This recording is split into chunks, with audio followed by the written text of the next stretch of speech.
이명박 정부가 추진한 법인세 감면 제도가 전체 기업이 아닌 일부 재벌에게만 편중되면서 불평등과 조세 형평성 문제를 낳고 있는 것으로 확인됐습니다.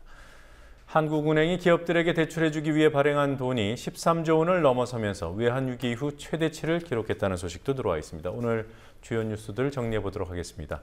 오늘은 노지민 PD 스튜디오에 나와 있습니다. 어서 오십시오. 안녕하십니까. 네, 법인세 감면 혜택의 절반이 재벌 그룹에게 편중됐다. 어느 정도나 편중된 겁니까?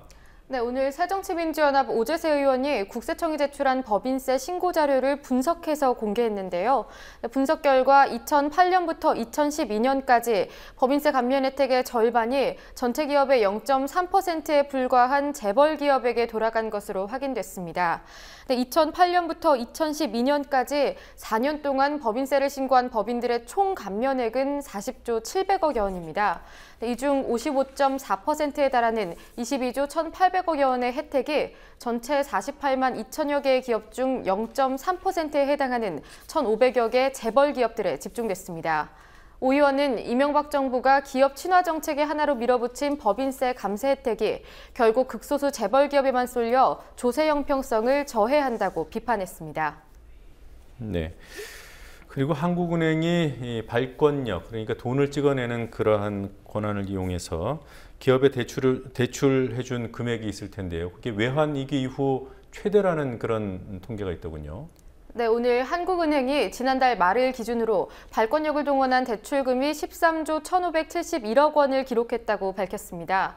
발권력이란 앞서 말한 대로 한마디로 한국은행이 돈을 발행할 수 있는 권한입니다. 지난해 대출금이 7조 9,903억 원이었던 것과 비교하면 1년 만에 64.7%나 증가했습니다. 감세 기조가 이어지면서 재정 여력이 부족한 상황임에도 불구하고 발권력을 동원해서 통화량을 인위적으로 늘려가고 있는 건데요. 또한 중소기업 설비 투자 지원 프로그램과 주택금융공사의 보금자리론 등 국고에서 자금을 투입해야 할 사안에까지 한은의 자금을 끌어다 쓰는 일도 눈에 띄고 있습니다. 금융 전문가들은 상당히 우려하고 있습니다. 오정근 아시아금융학 회장은 관료들이 중앙은행 돈을 내 돈 끌어다 쓰듯 쓰려는 인식에서 못 벗어난 때문이라며 특정 부문에 대한 발권력 동원은 국회 동의를 받도록 하는 방안도 검토할 필요가 있다고 말했고요. 임진 한국금융연구원 원장 역시 발권력은 제한적으로 쓰는 게 바람직하다고 강조했습니다. 네. 자, 이 저탄소 차 협력금제 시행이 또 연기됐다고요? 네, 오늘 정부 서울청사에서 열린 경제관계장관회의에서 정부는 내년 1월 1일부터 시행될 예정이었던 저탄소차 협력금 제도 시행 시기를 2020년으로 미루겠다고 밝혔습니다. 최경환 경제부총리는 내년부터 배출권 거래제와 저탄소 협력금제가 동시에 시행될 경우 산업계의 부담과 시장에 미치는 영향이 과도하다고 판단했다며 이유를 설명했습니다. 저탄소차 협력금제도 차량의 이산화탄소 배출량의 기준을 두고 이 기준을 넘는 차량을 구매할 경우는 부담금을, 기준 이하의 차량을 구매할 경우에는 보조금을 지급받는 제도인데요. 이 제도가 시행될 경우 K5, 소나타 2.0, 제네시스, 에쿠스 5.0 등 대부분의 국산 차량이 부담금 부과 대상에 포함됩니다. 네, 이렇게 되면 국산차 제조업체들은 한시름 놓는 건가요? 네, 그렇습니다. 따라서 일부 환경단체와 야당은 정부의 연기 결정이 특정 자동차 기업의 이익을 위한 것이라며 친환경차 구매자 지원을 위한 친서민 정책을 벌이는 가짜 민생이라고 반발했습니다. 정부가 저탄소차 협력금 제도를 2020년까지 연기하기 위해선 국회 환경노동위원회에 대기환경보전법 개정안을 발의해서 법을 바꾸거나 또는 법안 시행을 위한 시행령이나 규칙을 제정하지 않아서 법을 시행하지 못하도록 하는 두 가지 방법이 있습니다. 그런데 야당 측 반발이 거센 만큼 환노위에서의 통과보다는 시행령과 규칙을 제정하지 않고 사실상 유령 법안을 만들 가능성이 높다는 분석입니다. 네, 관피아 논란이 크게 일었습니다만 최근 박근혜 정부에서는 정피아라는 얘기, 관피아 대신 정피아다 이런 얘기가 계속 나오고 있습니다.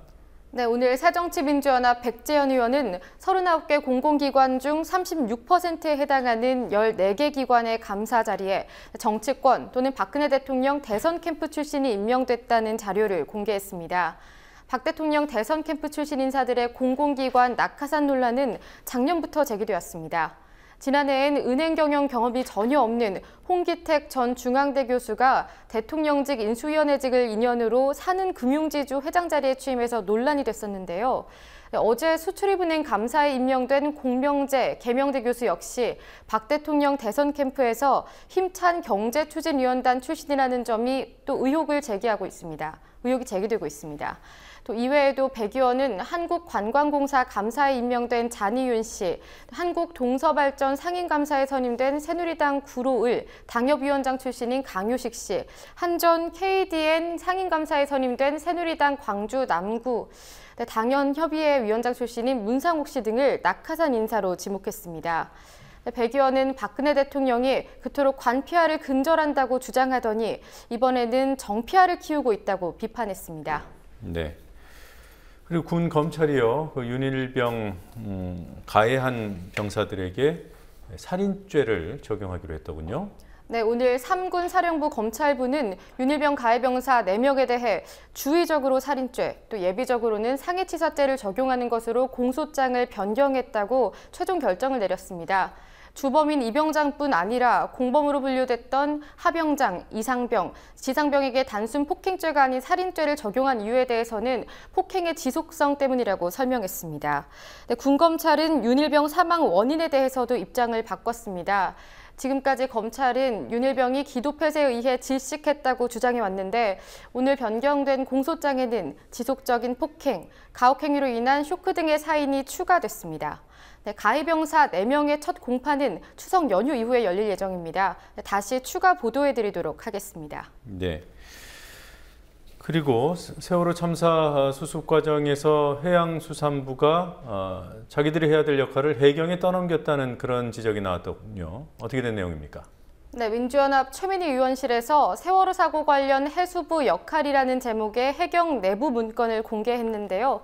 이 문건에서 해경은 재난 및 안전관리기본법상 해양 선박사고에 대한 주관기관은 해양수산부로 명시돼 있다며 외형적으로는 해수부가 수습 업무를 총괄하지만 실질적인 업무는 해경청에 전가하고 있다고 해수부를 비판했습니다. 또한 구조기관으로서 실종자 수색에 전력을 기울여야 하나 구조활동과 관련됐다는 이유로 동원 장비, 인력에 대한 비용 정산, 사후 처리 등 제반 업무를 해경청에서 수행하고 있다고 적어놓기도 했습니다. 한마디로 해수부 때문에 구조 작업을 못했다는 불평에 근거가 있었고 또 부처 간 업무 떠넘기기 때문에 구조 작업에 차질이 있었다는 비판이 사실이었음을 드러내는 문건입니다.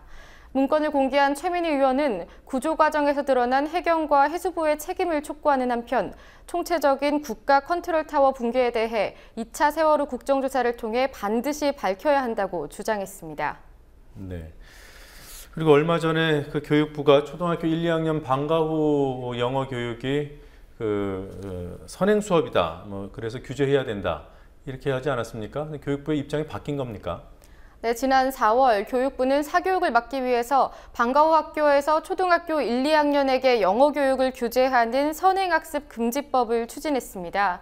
네, 당시 교육부는 영어는 초등학교 3학년부터 교과로 편성되어 있기 때문에 1, 2학년이 방과 후 영어 과정에 참여하는 건 선행학습이다 이렇게 밝혔습니다.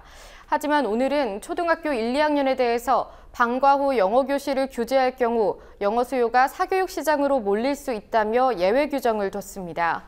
그동안 교육부는 선행학습 금지법에 따라 일반 고등학교들 역시 방과 후 대학 입시 준비를 위한 수업을 금지시켜 왔습니다.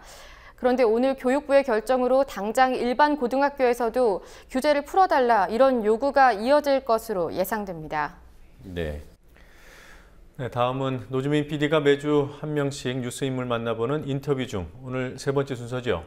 이번 주에는 누구를 만나봤습니까? 네, 을을 지키는 길, 을지로위원회 위원장인 우원식 민주연합 의원을 만나봤습니다. 그간 을지로위원회를 이끌어오며 얻었던 성과 그리고 한계에 대한 우원식 위원장의 이야기 잠시 후 전해드리겠습니다. 네, 오늘은 여기까지 보도록 하겠습니다. 수고했습니다. 수고했습니다.